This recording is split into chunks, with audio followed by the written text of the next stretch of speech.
Uno de los misterios más cautivadores en la Biblia es la figura del ángel de la muerte, que aparece en varias tradiciones y relatos bíblicos, especialmente en la narrativa del Éxodo, donde se menciona durante la última plaga que cayó sobre Egipto. La historia de esta figura no solo resuena con temas de juicio y redención, sino que también invita a la reflexión sobre la justicia divina, la liberación y el poder de la fe. La narrativa del ángel de la muerte se centra en la 10ª plaga que Dios envió sobre Egipto, que consistió en la muerte de todos los primogénitos de Egipto, desde los hijos de los faraones hasta los primogénitos de los animales. Este evento es descrito en el libro del Éxodo, específicamente en Éxodo 12. Dios instruyó a los israelitas que sacrificaran un cordero sin defecto y que marcaran con su sangre los dinteles de sus puertas. De este modo, cuando el ángel de la muerte pasara esa noche, vería la sangre y pasaría de largo, de ahí el término Pascua, que significa pasar por alto, salvando a los primogénitos de los israelitas. Esta acción se convirtió en un símbolo poderoso de salvación y liberación. Este relato es intrigante no solo por el acto de salvación, sino también por las implicaciones teológicas que conlleva. La sangre del cordero se considera un prefigura del sacrificio de Cristo en el Nuevo Testamento. Así como la sangre del cordero salvó a los israelitas del juicio, la sangre de Cristo es vista como el medio por el cual los creyentes son redimidos del pecado y la muerte. Esta conexión entre el Antiguo y el Nuevo Testamento es un tema recurrente en la Biblia y resalta la continuidad del plan divino a lo largo de la historia. En la tradición judía, el ángel de la muerte es conocido como Malach HaMavet, y se le considera una entidad que cumple la voluntad de Dios. Su papel es el de llevar a cabo el juicio y la ejecución de la justicia divina. Este concepto provoca diversas reflexiones sobre la naturaleza de Dios. Es un Dios de amor, pero también de justicia. La muerte, como parte del ciclo de la vida, es vista no solo como un castigo, sino como una consecuencia del pecado, recordando a la humanidad su fragilidad y la necesidad de la redención. El concepto del ángel de la muerte también se relaciona con otros relatos en la Biblia. Por ejemplo, en el libro de Job, cuando Dios permite que Satanás inflija sufrimiento sobre Job, se puede percibir un paralelismo con el ángel de la muerte, quien actúa bajo la autoridad de Dios para cumplir su propósito. Esto plantea preguntas profundas sobre el sufrimiento, la fe y la soberanía de Dios. La historia de Job es un recordatorio de que la adversidad y el sufrimiento pueden tener un propósito divino, incluso cuando no los entendemos completamente. Además, en el Nuevo Testamento, se menciona que Jesús tiene autoridad sobre la vida y la muerte, lo que implica que el ángel de la muerte, en última instancia, está bajo su dominio. En el Evangelio de Juan, Jesús afirma: «Yo soy la resurrección y la vida, el que cree en mí, aunque esté muerto, vivirá».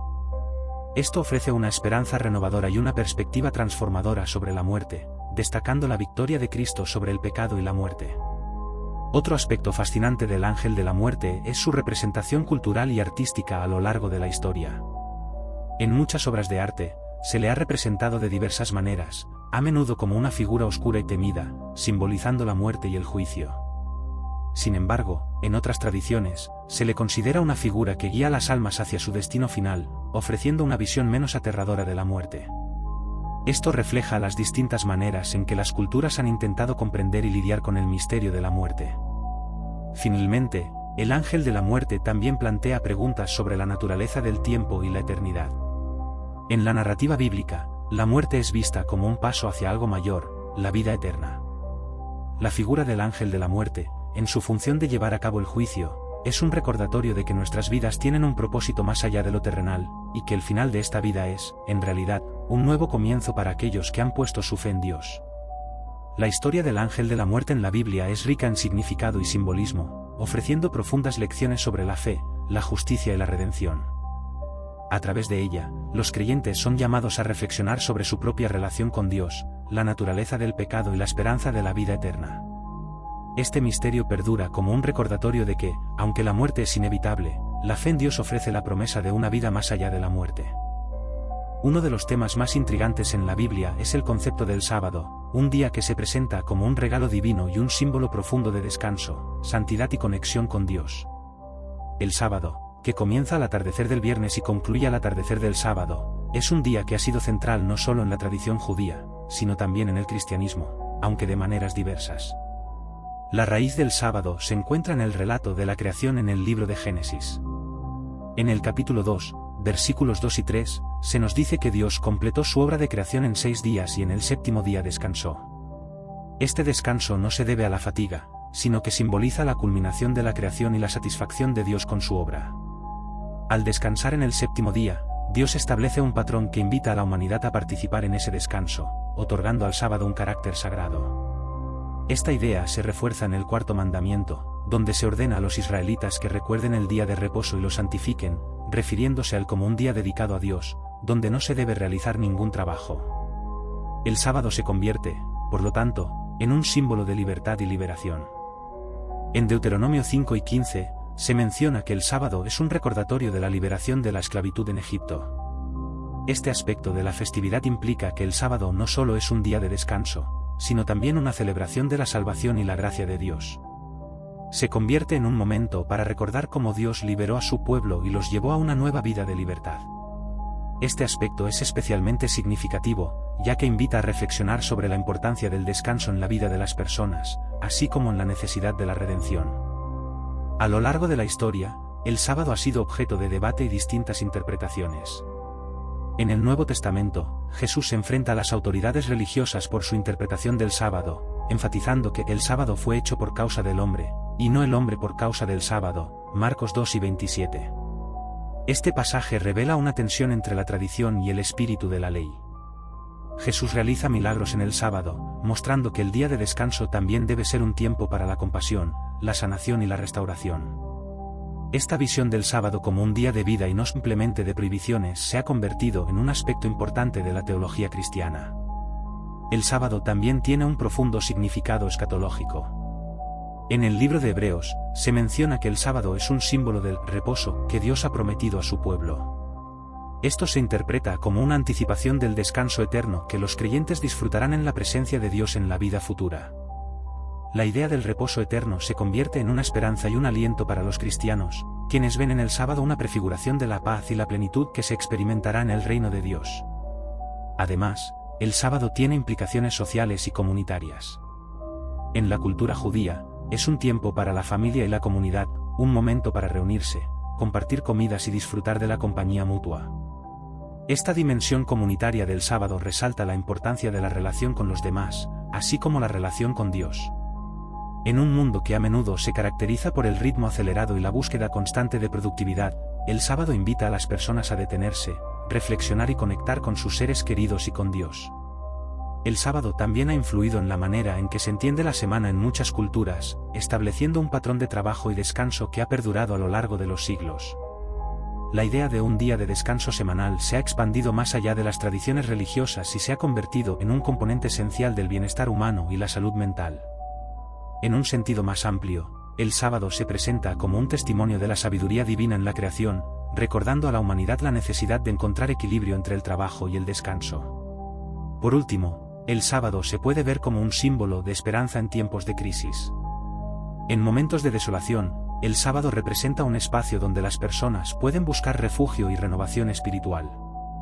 El acto de descansar y reconocer la soberanía de Dios sobre el tiempo y la creación se convierte en una fuente de fortaleza en medio de las adversidades. En resumen, el sábado es más que un simple día de descanso, es un regalo divino que ofrece una oportunidad para la conexión con Dios, la comunidad, y la reflexión sobre la vida. Su significado se entrelaza con temas de liberación, redención, y la anticipación del descanso eterno que aguarda a los creyentes. A través de este misterio, la Biblia nos invita a recordar la importancia del descanso, tanto físico como espiritual, en un mundo que a menudo ignora su necesidad. Un misterio fascinante en la Biblia es la relación entre las ofrendas y el concepto de sacrificio. A lo largo de las Escrituras, encontramos numerosas referencias a ofrendas que el pueblo de Dios ofrecía en diversas circunstancias, y cada una de ellas con un profundo significado espiritual y cultural. El sacrificio y la ofrenda son temas recurrentes que se entrelazan con la adoración y la búsqueda de una relación más cercana con Dios. La primera mención significativa de una ofrenda en la Biblia se encuentra en el relato de Caín y Abel, en el libro de Génesis. Caín, el agricultor, y Abel, el pastor, presentan sus ofrendas a Dios. Caín ofrece frutos de la tierra, mientras que Abel ofrece lo mejor de su rebaño. Dios acepta la ofrenda de Abel pero rechaza la de Caín, lo que lleva a Caín a la ira, y finalmente, al asesinato de su hermano. Este relato introduce la idea de que la calidad de la ofrenda es importante y que Dios busca un corazón sincero detrás de cada acto de adoración. El rechazo de la ofrenda de Caín se ha interpretado como un reflejo de su falta de fe y su falta de reconocimiento de la grandeza de Dios. El sacrificio también juega un papel crucial en la liberación de los israelitas de la esclavitud en Egipto. En la noche de la Pascua, Dios instruyó a los israelitas para que sacrificaran un cordero sin defecto y untaran su sangre en los postes de sus puertas. Esta acción fue un signo para que el ángel de la muerte pasara por alto a las casas de los israelitas, salvándolos del juicio divino que caería sobre Egipto. Este sacrificio se convierte en un símbolo de redención y liberación, prefigurando el sacrificio de Jesús en el Nuevo Testamento, que también trae salvación a la humanidad. En el libro de Levítico, se establece una serie de leyes sobre los sacrificios y las ofrendas que el pueblo debía realizar. Existen diferentes tipos de ofrendas, cada una con su propósito: las ofrendas de expiación, las ofrendas de paz, las ofrendas de cereal y las ofrendas de acción de gracias, entre otras. Cada ofrenda tenía requisitos específicos y un significado particular, lo que reflejaba la relación del pueblo con Dios. Las ofrendas eran una forma de restaurar la comunión con Dios y mantener una vida espiritual activa. El sacrificio de animales en el Antiguo Testamento a menudo plantea preguntas difíciles sobre la justicia y la misericordia de Dios. Sin embargo, estas prácticas sacrificiales fueron, en última instancia, un recordatorio de la gravedad del pecado y la necesidad de un sacrificio expiatorio para la reconciliación. En este contexto, la figura del sacrificio se convierte en un hilo conductor que une la narrativa bíblica, desde el Antiguo Pacto hasta el Nuevo Pacto en Cristo. En el Nuevo Testamento, la noción de sacrificio se transforma con la llegada de Jesús.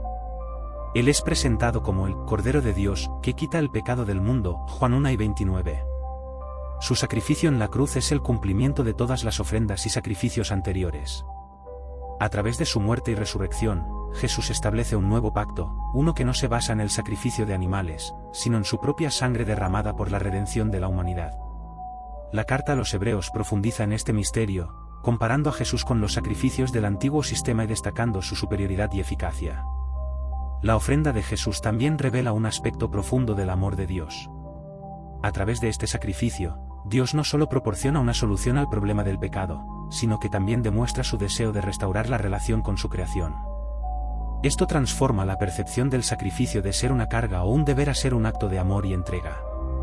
A lo largo de la historia de la Iglesia, el sacrificio de Cristo ha tenido un impacto duradero en la teología y la práctica cristiana. La celebración de la comunión, o la Cena del Señor, es un recordatorio constante del sacrificio de Jesús. En esta ceremonia, los creyentes participan del pan y del vino, simbolizando el cuerpo y la sangre de Cristo, y recordando su muerte y resurrección hasta que Él regrese. Este acto de adoración es un reconocimiento de la importancia del sacrificio en la vida cristiana. El misterio de las ofrendas y sacrificios en la Biblia no solo revela la gravedad del pecado y la necesidad de redención, sino que también ilumina el corazón de Dios. A través de los sacrificios, vemos un Dios que busca restaurar y redimir, que anhela una relación personal con su pueblo. La ofrenda es una expresión de devoción, un acto de adoración que trasciende las normas rituales y se convierte en un reflejo de la entrega total y el amor incondicional de Dios hacia la humanidad. En resumen, la relación entre las ofrendas, los sacrificios y la búsqueda de una conexión más profunda con Dios es un misterio que se despliega a lo largo de toda la Biblia. Desde la ofrenda de Abel hasta el sacrificio de Cristo, estos actos de adoración revelan un camino hacia la redención y la restauración que invita a todos a participar en la gracia y el amor de Dios. Cada sacrificio nos recuerda que, a través del dolor y la pérdida, hay una esperanza de vida y redención que trasciende el tiempo y la historia. Uno de los misterios más intrigantes de la Biblia es la figura del Melquisedec, un personaje que aparece brevemente en el Antiguo Testamento, pero cuya importancia se extiende a lo largo de la Escritura y ha capturado la imaginación de teólogos y estudiosos a lo largo de los siglos. Melquisedec es presentado como un rey y sacerdote de Salem, que se encuentra en el libro de Génesis, capítulo 14. Su encuentro con Abraham es significativo y está lleno de simbolismo que se relaciona tanto con el Antiguo Pacto como con el Nuevo. La primera vez que escuchamos sobre Melquisedec es después de que Abraham derrota a los reyes que habían capturado a su sobrino Lot. En agradecimiento por la victoria, Abraham se encuentra con Melquisedec, quien le ofrece pan y vino y le bendice. Esta bendición es notable porque Melquisedec no solo es un rey, sino también un sacerdote del Dios Altísimo, lo que indica que su posición es única. La dualidad de su papel como rey y sacerdote es fundamental, ya que en la tradición israelita, estas funciones estaban generalmente separadas, los reyes provenían de la tribu de Judá y los sacerdotes de la tribu de Leví. El nombre Melquisedec significa Rey de Justicia, y Salem significa paz. Así, Melquisedec es, en esencia, el Rey de Justicia y Paz. Este título no solo lo presenta como un gobernante justo, sino que también tiene resonancias proféticas sobre la venida del Mesías, quien es llamado Príncipe de Paz en Isaías 9:6. Este paralelismo entre Melquisedec y Cristo ha sido objeto de mucha reflexión, especialmente en el contexto de la carta a los Hebreos, donde se presenta a Jesús como el sumo sacerdote según el orden de Melquisedec, en contraposición al orden levítico. En el Salmo 110, que se considera un salmo mesiánico, se hace referencia nuevamente a Melquisedec: tú eres sacerdote para siempre, según el orden de Melquisedec. Esta afirmación resalta la naturaleza eterna y divina del sacerdocio de Melquisedec y su relación con el ministerio de Jesucristo. En este sentido, Melquisedec actúa como un tipo o prefiguración de Cristo, quien no solo cumple el papel de rey, sino también de sacerdote, ofreciendo su vida como sacrificio por la humanidad. Otro aspecto intrigante sobre Melquisedec es que no se menciona su linaje, ni su nacimiento, ni su muerte, lo que le otorga un aire casi misterioso. Esta falta de antecedentes genealógicos ha llevado a interpretaciones que sugieren que Melquisedec es una figura eterna, un símbolo de la existencia y el sacerdocio de Cristo.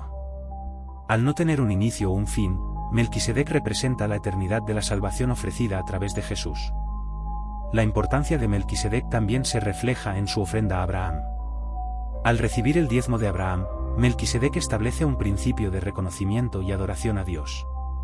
Al dar el diezmo, Abraham no solo está reconociendo la superioridad de Melquisedec, sino también el orden divino de la adoración.